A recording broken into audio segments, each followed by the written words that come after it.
Hello and welcome back. This is the 14th episode of Ghost Creatures and Scares Oh My.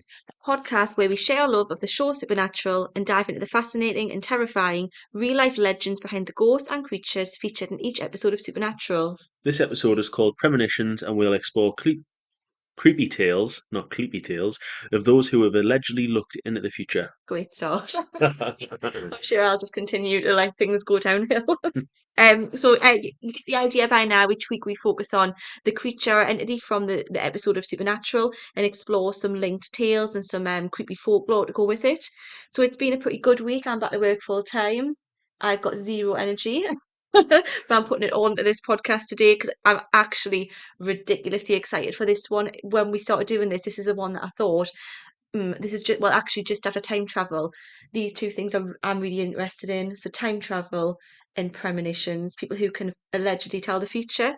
So this week we're looking at episode 14 of season one, and the episode is called Nightmare.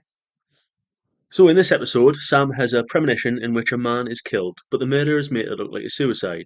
Sam convinces Dean that they must investigate the case, but when the two get there, they are puzzled when they fail to find anything that indicates that the death was supernatural in nature. That is, until they find out that Max, the reclusive son of the first victim, has been using his recently acquired powers of telekinesis to kill the family members that once abused him. Sam also discovers Max's mother was killed by the same fiery demon that took his own mom. So thoughts on this episode? It's probably one of my least watched episodes. I feel like it's very this is very much the actual story, whereas I'm a bigger fan of the monster episodes. Yeah, that the more like where they're not linked to the overall kind of Yeah, theme of like I love the overarching yeah. story, but my Uh-huh. favorite episodes are always the ones where it's like Well, this is I'm why going off. I'd be totally honest. I do trail off of Supernatural because I do feel like the early seasons were very much there was a story, but there was individual episodes that were just about creatures and demons and everything, and they do kind of get a little bit totally bogged down in the overarching storyline, like you say. Nah, it's still really good. Well, okay. So yeah, I remember this one, and because it was based on telekinesis, I thought I'd kind of go off tangent a little bit and focus on the power of the mind, which kind of falls under the same umbrella, I suppose. So today we're going to run with the theme of premonitions and look at some terrifying real life cases where people have claimed to have foreseen the future, whether it be predicting the deaths of loved ones to more monumental incidents of people foretelling huge tragedies taking place before they happened. So I thought we'd go dive into history with this one and start with someone called John Dee, who maybe isn't as well known as some other famous what's the word? Pre- Oh gosh, what's the prophets maybe? Makers? What premonition makes? Future tellers. Fortune tellers, maybe. No, it's not that. It's like premonition. Well, you know what, you get what I mean. Yeah. So he's, did I say I was tired? So this is John Dee. I took this information from fascinate.com. Um, so in the 16th century, Englishman John Dee remains shrouded in mystery. He was an occultist, an alchemist, an astrologer, and an all-round master of magic. John Dee claimed he could speak with angels and read the future. But he was also admired as a brilliant scientist, doctor, astronomer, geographer, and mathematician. I can do it all. It's like a hell of a LinkedIn statement, that isn't it? It is JD, master of everything. Well, jack of all trades, master of none, I would have probably have said. No, master of none, based off what he's saying. Yeah, I think as well, do you not think they got away with so much more in the past? Like you could just be like, oh yeah, I taught the angels, and Yeah, no one really questioned it. In fact, they were like revered, and royalty got involved in things. Like think of Rasputin and the Russian royal it family. must have been pretty easy to con people. 100%, yeah. People were so, but that's the thing. People were so much more open to supernatural and religious elements because I think we've got too much access to reality, maybe. But anyway, so he was a true Renaissance man. John Dee's service to Elizabeth I led some to call him the Queen's conjurer, even as others denounced him as the devil. Was John Dee a sorcerer, or was he one of the brightest minds of his day, or could he have been both? In an age when religious leaders were obsessed with the notion of witchcraft and heretics, who were sought out and punished, usually by death, even the pursuit of mathematics was seen as suspicious. I'd be happy then if I didn't have to do maths. I'm quite suspicious of people who enjoy maths as well. It was a dangerous time to be accused of using magic or supernatural forces, and at the peak of John Dee's powers, disaster struck when his quest for knowledge took him into a new realm as he desired to speak with the angels. At the time, the acknowledgement of the existence of angels wasn't controversial. In fact, it was seen as being foolish not to believe there were such things. The question was whether you should or could actually communicate with them. What brought suspicion on Dee was that he was trying to set up a communication outside the accepted, received, orthodox channels.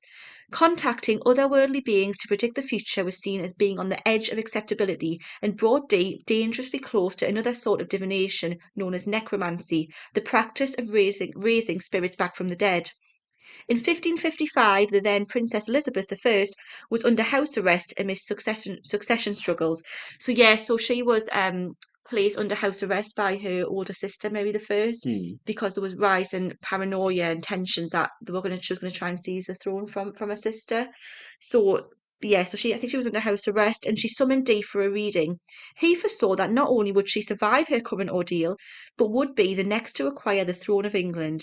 She actually became queen in 1558, the very year predicted by John Dee. He actually became her court astronomer and astrologer.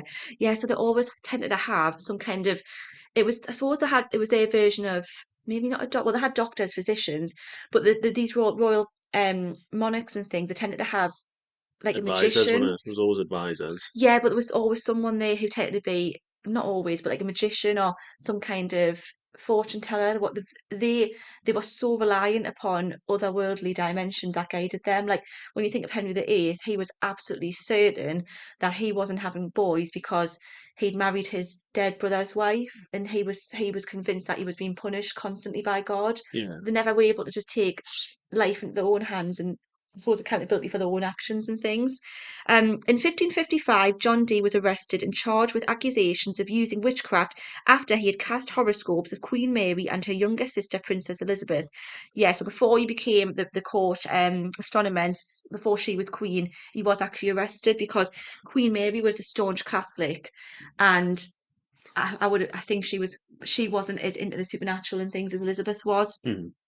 When the charges were raised to treason against Mary herself with unfounded accusations of plots against her life, Dee found himself interrogated in the Star Chamber, an English court that sat in the Palace of Westminster. Although eventually exonerated by the common law judges, he later faced examination by the infamous heretic hunter Bishop Bonner. Dee survived the ordeal, but he fell from royal favour when James I of England took the throne, an avid persecutor of witches. So James I, really famous for being both weirdly obsessed with supernatural but terrified of it and really bringing in line. At the same time, it was happening in America in the early 1600s, the trials, the witch trials, Yeah. and he was the one who nearly got blown up in Houses of Parliament. So you can guess that he would go straight for the person who was predicting the future. Exactly, yeah.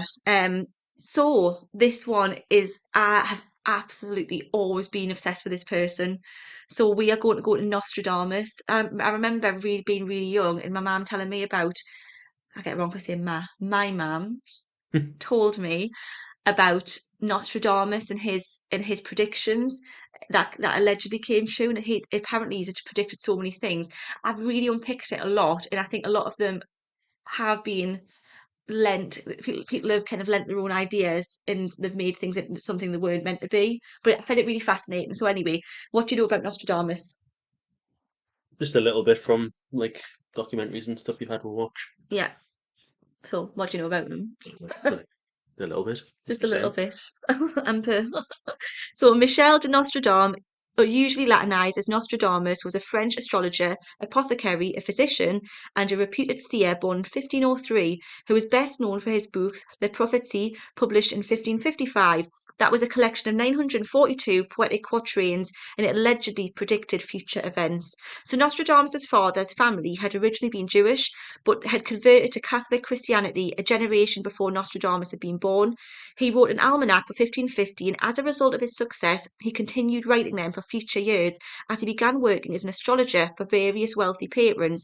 Yes, another thing that they were fascinated with was uh, the star signs and how the constellations and the planets really affected not only your personality but things that the fate had in store for you. So that would have been a really well paid job at the time and sought after.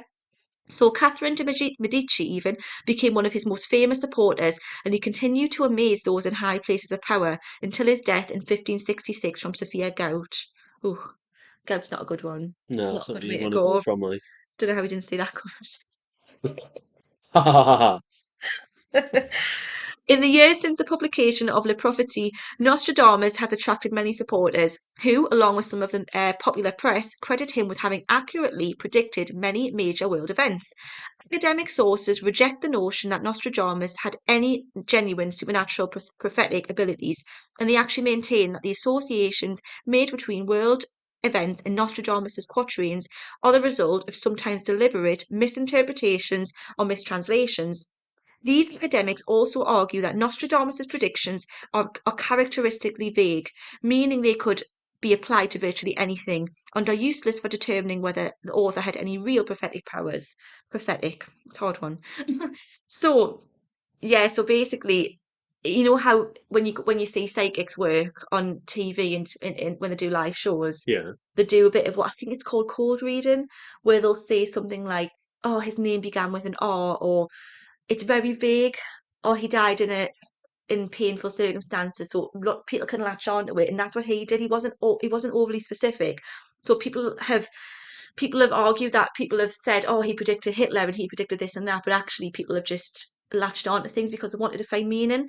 But I've picked some of the ones that I think are quite because there's absolutely loads if you go and have a look online that I think are quite interesting and quite specific. So Henry II of France. He was a personal acquaintance of Nostradamus, who once addressed him in a letter as the most invincible Henry, King of France. Unfortunately, Henry actually turned out to be very vincible indeed, and he came to a horribly painful end aged just 40 years old. A passionate sportsman fond of hunting and jousting, Henry's active nature proved to be his undoing when, in the summer of 1559, he held a tournament to celebrate a recent peace treaty. During a joust with one of his young soldiers, the latter's lance shattered, driving splinters into the king's iron skull. So, a slow and painful death from sepsis followed, which is an absolute death sentence back then. Sometimes it can be now, and many believe it was foretold by Nostradamus. So, the quatrain in question. So, here we go. What do you think of this? The young lion will overcome the older one, that he will pierce his eyes through a golden cage, and that two wounds will ensure a cruel death. Uncanny, perhaps, although critics have pointed out that the quatrain also says the killing occurs on the field of combat in single battle, while Henry actually was slain during a game of joust. It wasn't during a battle, so that's what I mean. It's vague. But Henry was referred to as the lion when he was first on the throne. Yeah. And then if you stick, so the young lion is will overcome the older one. So he's being overcome and through a golden cage. Well, that would be in his helmet he was wearing. Was it gold though? They're normally like silvery, like steel Yeah, looking well, on. that obviously can't be completely specific, but It's pretty spot on, and I know they say yeah, like the field of battle, and he wasn't the field of battle, but you can spin it a little bit as a field of battle when it's like like something. If you're joust. competitive, if you're very competitive, Well, the like field of you would see combat, that as being like like they're like a going at like each other. war, Yeah, yeah, like I a like game. it's a battle between them It for who is. wins. That's what I mean. Yeah, so in the fact that it's like now let me read that again. Um, one of his young soldiers, it's someone on his side, so it's like the two lions. So it's not as if he's defeated by another team. It's one of his own defeated him Yeah, inadvertently. So that one's interesting. This one, I like this one. Nostradamus has been credited with quite a few 20th century predictions, which is quite unusual because imagine I'm sitting here now making predictions. Like Nostradamus was predicting the death of someone he knew in his timeline. But could Nostradamus have seen far into the realms 400 years later, do you think? Let's find out. Um, so Nostradamus has been credited with quite a few 20th century predictions, and the rise of Adolf Hitler is often cited as one of them. And to be fair, his writings do provoke a slight chill of recognition. So this is what he wrote. From the depths of the west of Europe, a young child will be born to poor people. And what does this child do? He will be by his tongue seduce a great troop, which was what Hitler did. He was a little yeah. chatty thing. A little chatty thing, Hitler. He was, so he was like he got people really riled up in a time of Silver tongued. So yeah, that's it. And his fame will spread far beyond Europe. Another quatrain of possible significance mentions fighting close by the Hister, which is either a loose reference to Hitler as a name, or some people have said actually that potentially could just be an old name for part of the Danube, the Danube River, the Danube River, sorry, was actually used to be called the Hister. So but people have latched on to the word Hister as Hitler, and then when they've read the other bits, a young child who was poor, yep, a great from West Europe, seduced as a great troop, and his fame will spread beyond Europe. I mean, I feel like the other one was a bit more believable than that one because for Yeah, that one, he could literally have just said somebody from east of Europe, or you could have picked somewhere, said that you'd like somebody would be able to talk a load of people into fighting. I mean, could have yeah, meant a great number of people. that's true. That's true. But I suppose just it's just that reference to the Hister got people linking it. Maybe if he hadn't mentioned that, like you say, that could have been that's really vague, isn't it? Aye, but I mean, it's Hitler. It's not Hitler. Yeah, true. So JFK, the killing of President John F. Kennedy was one of the pivotal moments of the 20th century, so it's not surprising that many have scoured the works of Nostradamus for any hint of a prophecy. A commonly quoted contender is the bit that reads, so this is what he said, "From on high, evil will fall on the great man," perhaps a reference to the fact that he was shot from a distance by a sniper or snipers. Tellingly, the quatrain continues, "A dead innocent will be accused of the deed." So Lee Harvey Oswald, the suspected assassin, was famously shot, wasn't he? Yeah, In police custody in front of like everyone, and a lot of people say that he was that was deliberate because it wasn't actually him; it was a cover up by the CIA or something like that. And what else has he said? As if that wasn't enough, Nostradamus assures us the true guilty party will remain in the mist, a sentiment which countless JFK conspiracy theorists will surely agree with. aye. I mean, it's good that one. Again, it could have Mhm. probably. I don't know that it's hard, isn't it? Really, It's only good because because I'm you telling could you JFK is, yeah. but who's actually said, oh, JFK and that? You I know what I like if mean? somebody was to read that, even Yeah. knowing about JFK and everything now, Hmm. like it's probably not the first person that would spring to mind for a lot of people. People could probably put it to other people if you were to take a completely like look back. If you just stand back, just Yeah. tell somebody this and say who does that remind you of? Like we could come up with a few people, I'd imagine. I would have thought like from on high evil will fall on the great man, but I do suppose the bit where it says a dead innocent will be accused of the deed. I get that because it's very unusual what happened in that circumstance that he was shot in custody. Yeah, So anyway, I haven't put loads in about the next one because I do feel that it is such a sensitive subject, 9/11, but there are people who think that he even managed to reach into the 21st century. So there's also rumours that Nostradamus predicted the attack on the Twin Towers in September 2001, with mentions in his book of two, now this is, I find this bit really interesting, two steel birds will fall from the sky on the metropolis. The sky will burn at 45 degrees latitude. Fire approaches the great new city. Immediately, a huge scattered flame leaps up, and two twin brothers will fall. Within months, the rivers will flow with blood, and the undead will roam the earth for a little time. Two steel birds, the planes. The metropolis was an old-fashioned word for like a brand new city. hmm, Well, New York is the new great new city is New York. The sky will burn at 45 degrees latitude. Could that be in reference to the position the planes were flying? Two twin brothers, the two twin towers will fall. And then within months, rivers will flow with blood. Well, that was a catalyst for America to go into war, wasn't it? With the Middle East. yeah, So the undead will roam the earth for a little time, and people have said, well, that people who were caught up in it, who lost family members or who actually breathed in all of the debris and became like they look like the Walking Dead when you see pictures. yeah. So but however, my problem with this one, and this is why I'm not going to go too much into it, is as many academics actually argue that those were fake and mistranslated versions. So there's no actual proof that this is exactly what he said, loosely what he said, but apparently some things have been It's a bit mistranslated. different that one, isn't it? Yeah, Like to it's the other very one, to specific, all the that other one. ones. Well, yeah, it's very specific, but also all the other ones, it's sort of like he said this and this, whereas that one's sort of like two steel birds will fall from the sky on the metropolis. Hmm. The sky will burn. It's like sentence, sentence, sentence. Like he's not actually. It's not like he's speaking it. He's just sort of like as if he's wrote very specific No, things. this is just picked up. So this would have been a quatrain, would have been a huge like All right, so this that's just these sort of these taken are out a these are the bit. headlines. All right. All of these that I've written are just the headlines that like are relevant. But that's Yeah, what I mean. You could argue that I could pick up any text and pick things out and go, oh, that could be that. Do you know what I yeah. mean? But so thought before we move on, if people like. I think Nostradamus and John Dee. half and half with them ones. Like Hmm. from those things, I think a few of them, yeah, you could probably like pretty spot on with what he's Yeah, predicted. But the other ones could, like you say, very much just be people taking it and putting a spin on what they want it to mean. definitely. But what do you think in overall of people who claim to be able to see the future, like fortune I tellers? think none of them are as good as The Simpsons. The Simpsons. The Simpsons have guessed everything, haven't they? Oh my gosh, yeah, You're right. There's so many things on The Simpsons. What? I've got a Oh my specific. gosh, No, yeah. I just thought you meant like a specific episode. I couldn't think, but no, I know exactly what you mean now. Because wasn't it COVID Yeah, where they've created COVID, everything. Trump being The president? Simpsons predicted everything. Yeah, there's so many. You know what? We should go back and look at The Simpsons and see what hasn't been predicted, what's coming next. Maybe some lottery So I've numbers. definitely got time to do that. Haven't got time to like wash my clothes at the minute, but I could definitely go and rewatch Simpsons episodes. Right, so I think we'll move on. So we've talked a little bit about famous forsoothers. Is that the word? I don't think so, but Oh, never mind. So this one is really fascinating. I'm a bit obsessed with this story because I only heard of this story on another podcast that I listened to about six months ago, and I just couldn't believe what I was hearing, and it's true.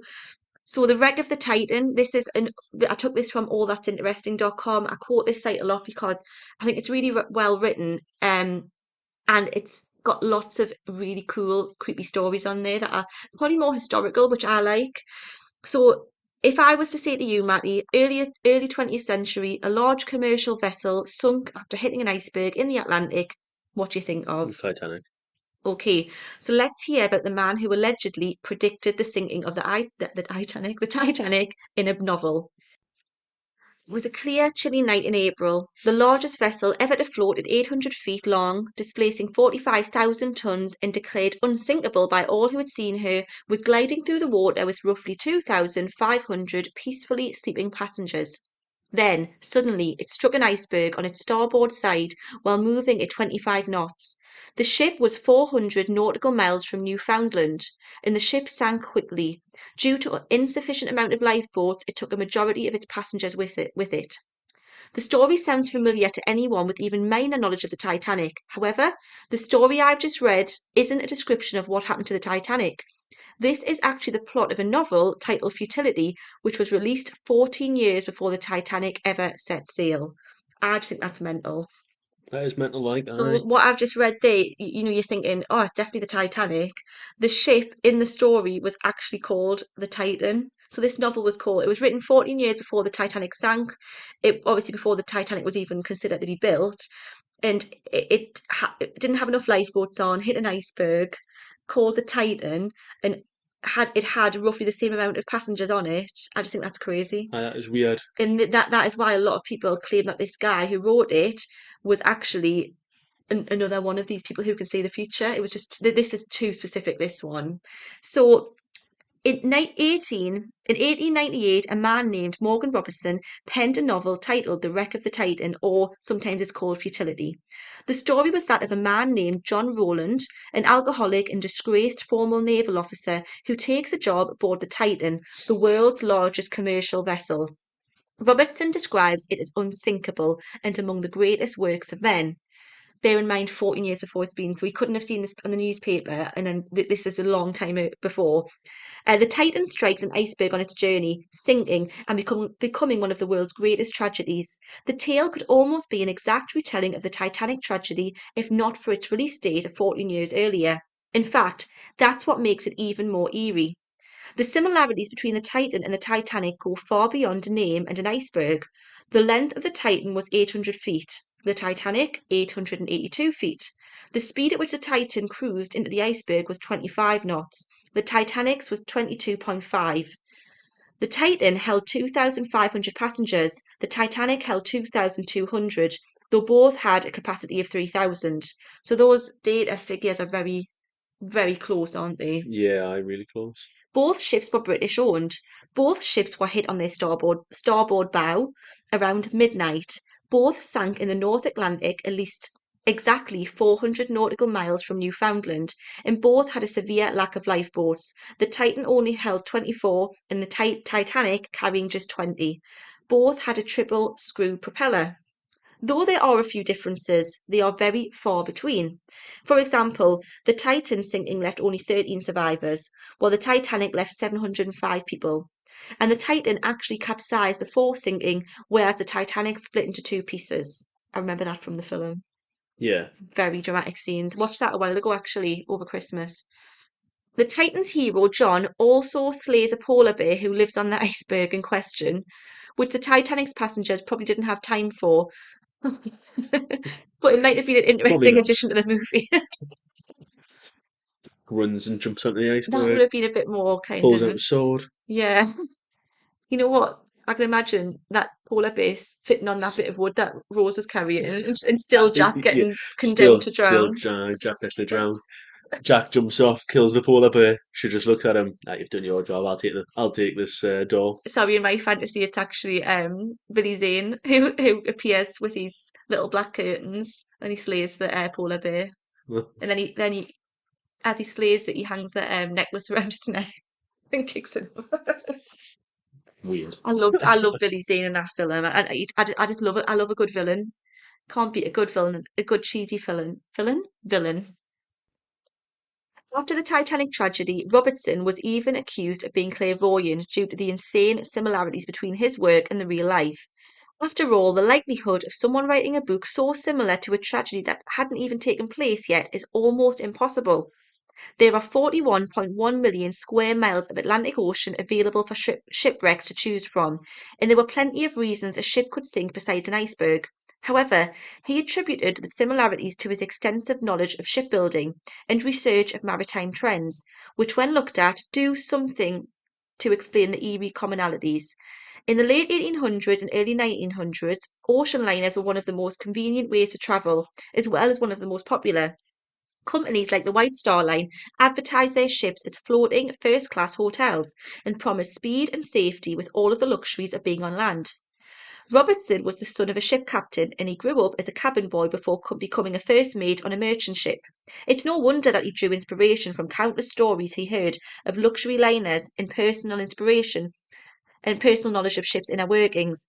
The route that the Titan took could also be easily explained. It was the fastest and most direct from England to New York. It should serve as no surprise that the Titan and the Titanic both chose to use it. So the similarities between Titan and Titanic has sparked numerous conspiracy theories over the years.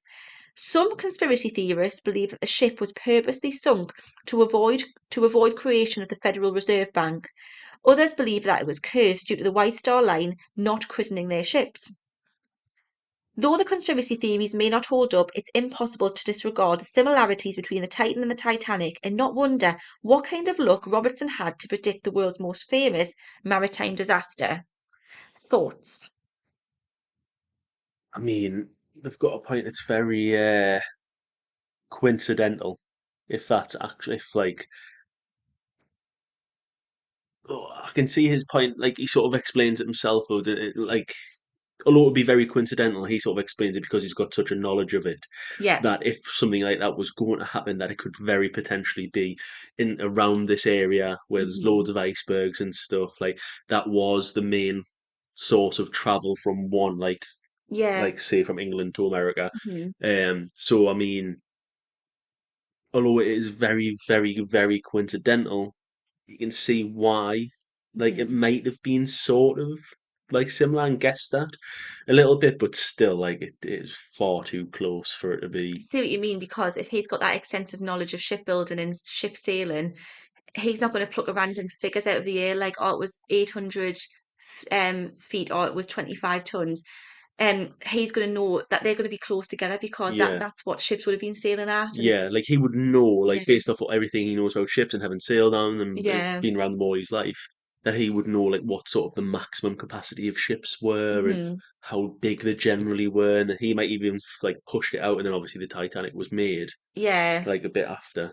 There is a theory though that the Titanic was deliberately sunk because the White Star Line were in financial strain and it was like a big insurance job.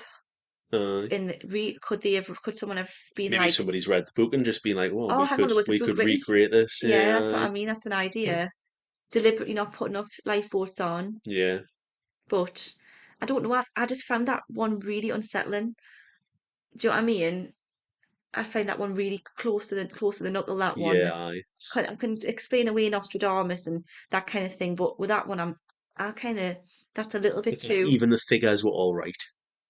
That's what Maybe he's yeah, came out and said all that just because he doesn't want people to actually know that yeah, he's actually psychic and knows. yeah. That's it. He's had maybe a premonition, but I don't know even the name. I know it's really like the name. What it's a coincidence, but Titanic. It's just It's far too close, that, it isn't it? is, yeah.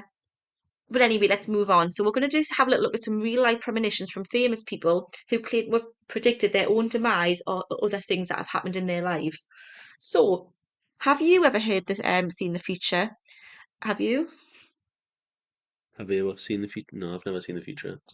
You wouldn't be sitting here if you couldn't see Yeah, well. believe me. Yeah. So my my mum thinks she can see the future. She's gonna tell me My mum thinks she can see the future. she will absolutely tell me off for this, but she tells me that she's had like a few dreams where she's seen things that have happened. Like she had a dream when she was like a teenager that someone was trying to break into my mum and dad's house and she was on holiday. And when she rang the next day, that someone had broken a key in the lock, so it had happened.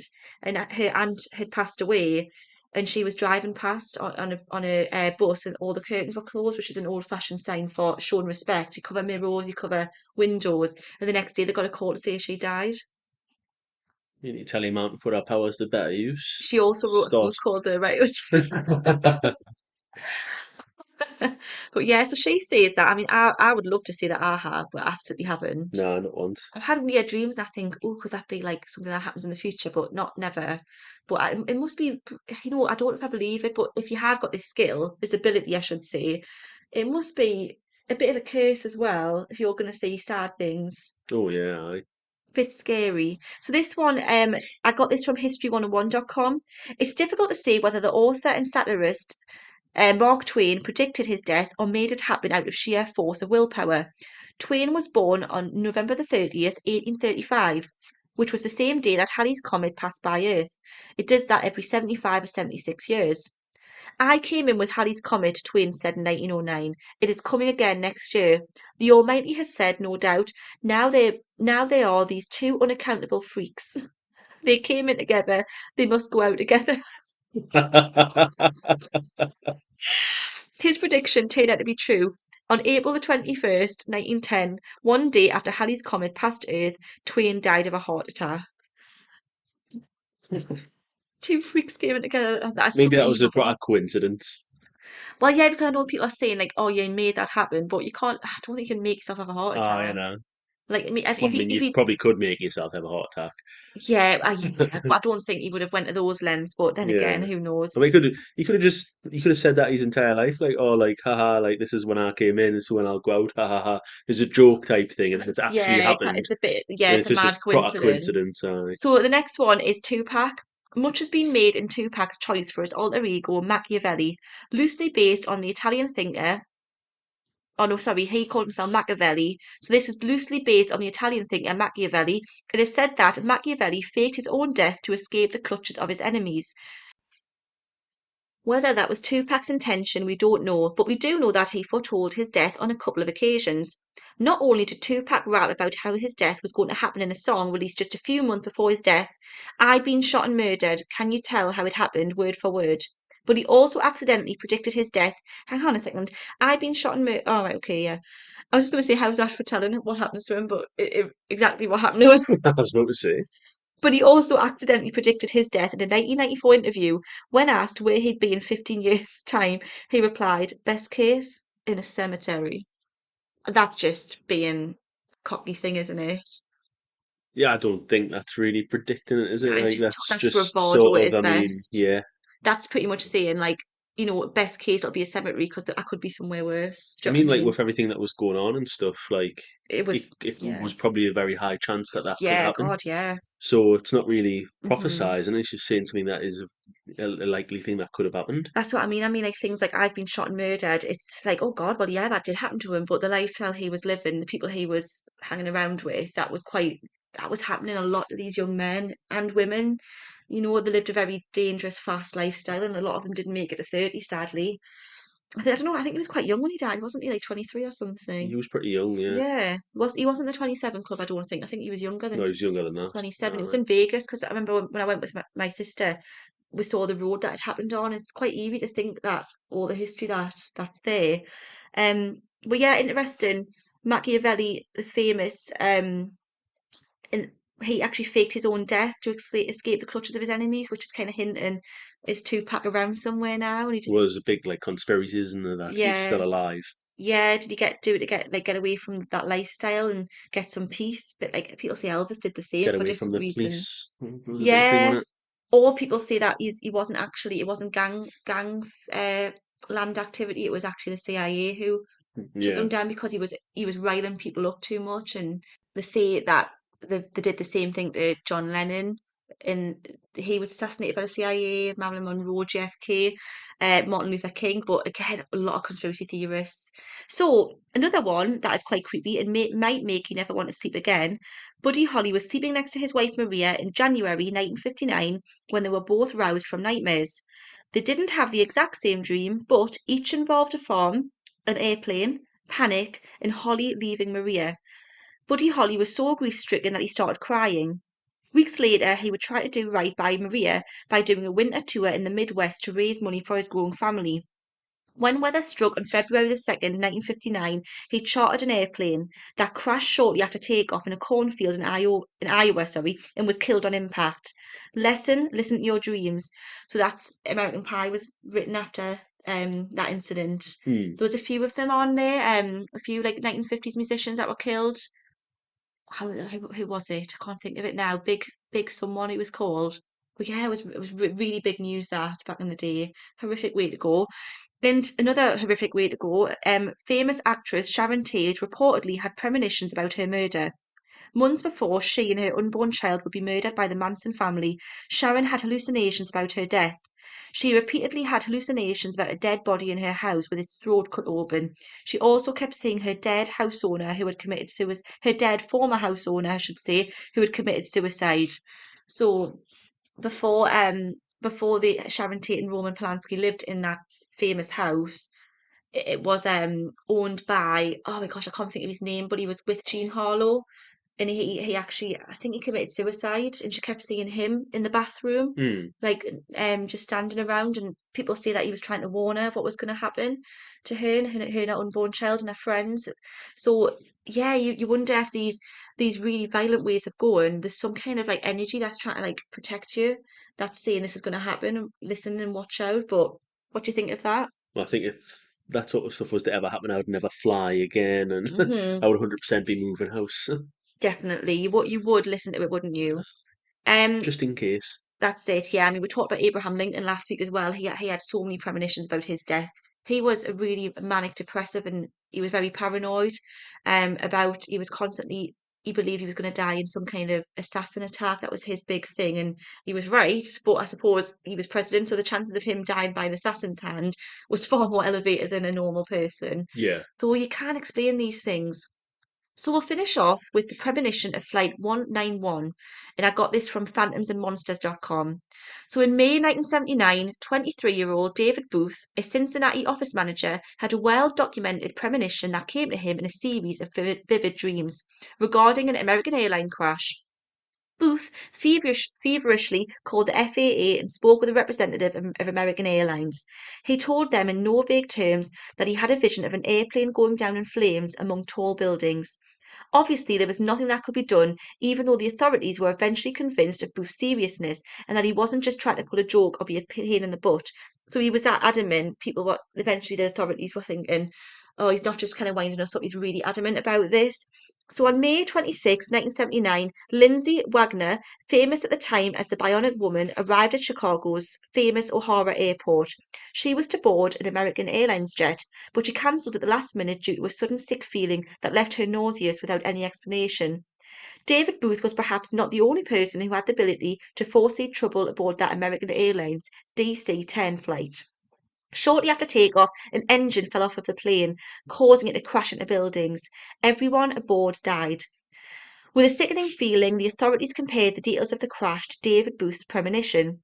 Although never seriously suspected of complicity, they had little choice but to make sure he hadn't had a hand in causing his remarkable feat of foretelling the future to come true. The comparisons were enough to send shivers up and down the spine of anyone reading them, and for all intents and purposes, David Booth had predicted with astonishing accuracy the disaster that took place at O'Hara Airport that day. Even so, the question of whether anything could possibly have been done to prevent the disaster were immediately rejected. In the book Mystics, Visionaries, and Prophets, a historical anthology of women's spiritual writings, it states David Booth stopped having nightmares once the disaster had happened, but he continued to feel disturbed by the whole affair. How can you make sense of something like that? He asked. There's no explanation for it, no meaning, no conclusion. It just doesn't make sense. Thoughts on that one? It's pretty. It was pretty accurate, wasn't he? So hmm it's pretty horrible, that. I mean, you could see the chances of an American Airlines flight eventually being involved in an accident, it could have happened eventually. But the fact that he kept having these visions and he was That trying he to was tell so adamant that people, it was about that one. and it went as soon as it happened, you know, Yeah, as soon as the disaster happened, he stopped having these recurring premonitions. yeah. So like it's almost like he was trying to like get it across, and then once it happened, it was like, oh well, it's happened now. You're too late. Didn't need. But then, I mean, that bit where it says he was even taken into custody, because people thought he was that adamant and it's that precise that they thought maybe he's a crackpot and he's actually done it I himself. went and done it just so that his premonitions were right. Yeah. I mean that's a bit of a random one they're putting about this famous actress Lindsay, but imagine cancelling a flight because you felt sick and then finding out that flight had crashed and everyone had been killed. Oh yeah.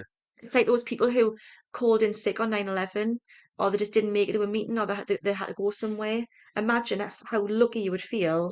Something looking out for them. Yeah, you just would think like God, like I should have. In a way, you might be thinking I should have been there and I wasn't, and there would be mixed I am emotions. curious as whether or not this is what sort of inspired what's it called, the film? The film where he has a thought about the death. The Oh name my sort of God, escaping. Final hallucination. Destination. Aye, that's it. That has just come into my head. Actually, when I was reading this, that's what I was thinking. It's like that. It's first film, which is I think the best. Yeah, yeah. I probably Yeah, I mean, I have a soft spot for the third one because it's cheesy, proper cheesy and funny.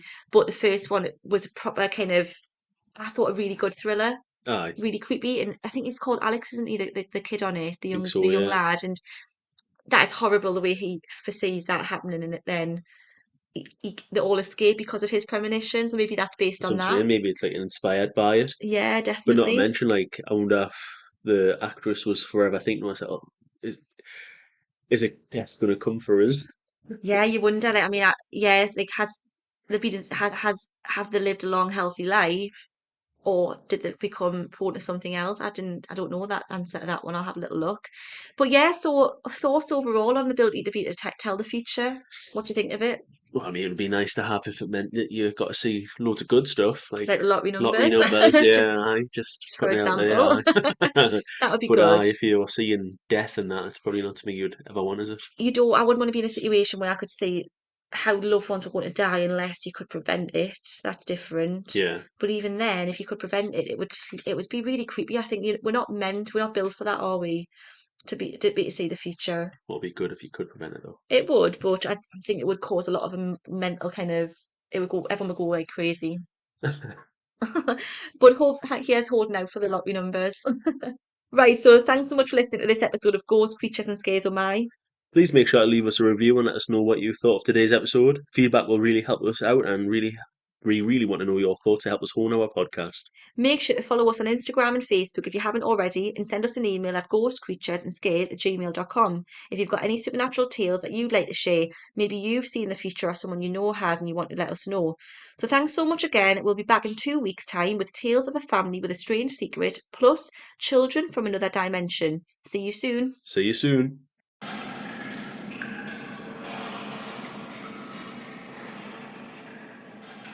Hello and welcome back.